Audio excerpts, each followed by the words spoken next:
We are live. Hi, everybody. Welcome, welcome. This is Rolodex Topics, and DeVika, you left us hanging last week. I don't know that I left you hanging because I normally don't share that part of what we do anyway. But I will get that cleaned up and closed up because we did at least start the conversation. If you joined us last week, we are really in a series leading up to the Cuddle Sutra, which I'm offering in January. It's a great way to get 5-minute touches and to experience safe, non-sexual, consensual touch. And one of the things that we were talking about first and foremost is how often people do not have touches. Um, uh, do not have touches that last at least 5 minutes. And we talked about why there are the need for that. Why do you need 5-minute touches? And we went through and we looked at places where, and we narrowed down ways that touch is confused for what we're talking about. And so we isolated very specifically how many safe, consensual, enthusiastic, non-sexual touches you'd have had over 30 days. And I think Brittany's number was 10, and she was being generous. And then I said that I would tell you how to get back some of those touches. So this is what we're going to do with that this time. So if you go back to the other one, the thing you want to make sure is that, first and foremost, they last 5 minutes. And that's where you really want to start. We should be getting at least about an hour's worth of touch every day. And so, um, and so that part is where it gets kind of tricky because like how do you incorporate an hour's worth of touch? The second thing is that they need to not be sexual. And for adults especially, we get a lot of our touch through romantic or sexual touch. And please understand that sexual touch does not have to be something where you're touching somebody's genitals. It just has to be in the context or in the framework that sex either is going to happen or sex just happened. Anything leading up to sex or after sex um, will not count in this kind of touch. And then the other thing that was not counting was anything where you felt like it was obligatory, like you feel like you have to, like a handshake or something that you feel like you have to do. And then the other one was anything like if you have a job. So then if all of those areas are where I normally get my touch from, how do I get my touches back? How do I get to 5 minutes of touch? Well, this is what the Cuddle Sutra helps you to do. It helps you to understand that you are touching yourself or someone or something all the time. And it's the way that we teach you how to have that touch be intentional. So one of the things that I've been doing is in the morning, my son, instead of just us talking, he's putting now his head on my leg. And we're looking for that kind of skin to skin touch. So it'll be his cheek to my leg with no clothes over it. So that's safe. It's consensual and it's non sexual. And it's just being integrated into our day. Now, that kind of touch then gives his body and his whole system these lovely, lovely touch inputs that we're going to talk about in the Cuddle Sutra a bit more that help him reduce stress, help him regain focus, and help us feel connected. So you can do it that way. You can do things like hold hands when you're driving home, or brush each other's hair, or do something where you develop just a simple touch. And for yourself, what you can do is you can literally train yourself to sit for 5 minutes at a time, whether you're putting lotion on or whether you're doing something, and you become intentional about the kind of touch that you're doing. So, Brittany, what are some of the ways that you have brought um, some of this 5-minute touching to your life? So for me, I love the idea of when I'm in the shower. I can be in the shower and I can spend a little bit longer time on my hair washing my hair and just kind of being in the space with my hair in the water and just being present. But also with my tibia shattering, I am now, there's intentional touch towards my tibia, which sometimes is for comfort and sometimes it's for like healing. So the healing part doesn't necessarily work the same because I think that fits in the range of, are you a therapist and are you, doing this for this reason? But the comfort side of, hey, my leg is here. Um, and enjoying that my leg is here and really reconnecting with my leg because it does feel different. So there's intention around that space. But just the shower, and I've noticed that there's times now, because when I'm live, I'm always touching my hands, but I'm not intentionally noticing that touch. So I have been, when I'm on video, I've been intentionally taking my thumb and rubbing my palm while I'm quietly listening to somebody, so that I can create a space of just focus that I normally don't have. And that has actually helped me focus on the conversations that are being had, because I'm able to just relax for a minute and focus. Awesome. So one thing, I think there's something going on with your mic, so I just want to make sure that we are paying attention to that. And my second question is, did you include the touches, especially for your hand? I'm going to do the shower ones in a minute. Did you include those hand touches in your 5 minutes? When you were doing your count last time, did you include the 5, the time where you're rubbing your hand and actually listening? Did you include the number of times that you do that?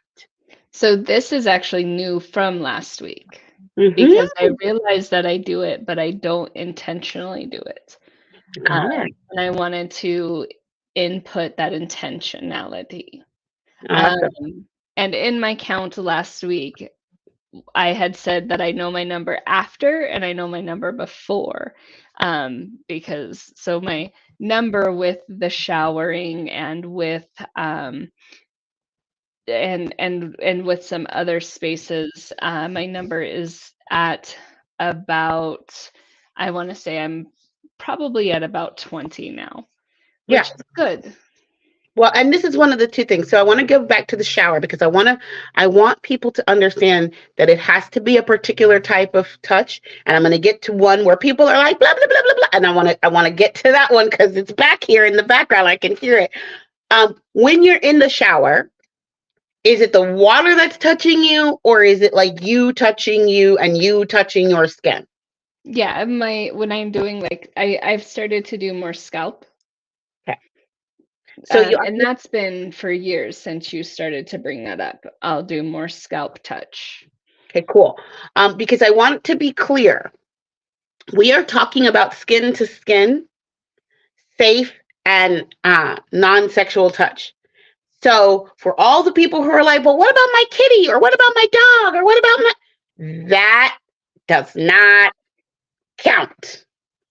There is a scientific reason that we'll go into when we get into the Cuddle Sutra, or if you want to participate in my 5-day challenge, we might hint at what that is, but you got to do some of the work. You can't get everything for free. You can't get everything for free.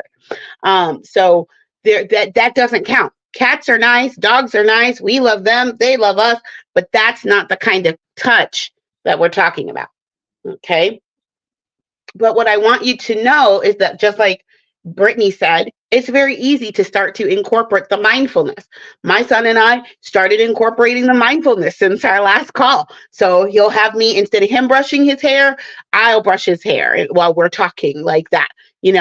After school, when he used to just get in the car and we just take off from school, but now he's been leaning over into like my shoulder and I've been kind of holding him for a minute before we go somewhere. So these moments, it doesn't take a lot to get to an hour. You can get to an hour every day. What it requires is being mindful of what you're already doing and saying, okay, I am including this mindful practice and allowing myself to be touched in a way that I like and that is consensual and wanted by me. And this is really important. It needs to be consensual. Consensual is not just that it's allowed. I'm going to just say that one more time. Consensual is not that it's just allowed. There are lots of things that we allow that we don't necessarily consent to. We allow them to happen because, if we don't allow them to happen, there's some kind of threat or some kind of consequence that could happen or some kind of upset that could happen. That's not consensual. I'm talking beyond allow. I'm talking even welcomed. We welcomed that touch. We wanted that touch. It was an enthusiastic experience, that touch. Not just that we sat back and we just allowed the touch to happen. And I really want people to start to distinguish that, because that's when we get into where non-consensual touch is happening. Well, you allowed me to touch you. Yeah, but if there's a background of like, well, if I don't allow you to touch me, then I'm not going to be safe. And that's actually not consensual. That's some undercurrent of coercion. What is it? Being coerced.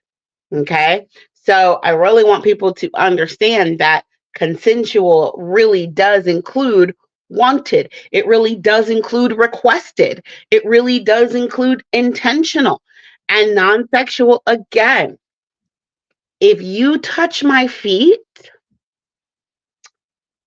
that is a sexual touch for me, because I can definitely be turned on by somebody touching my feet. My feet. Yes. When I was younger, I thought my feet were just ticklish. No, my feet are an erogenous zone. So even though that piece of my body is a non-sexual piece, the experience I'm getting from it is a sexual experience. It is something that I would link to the world of arousal.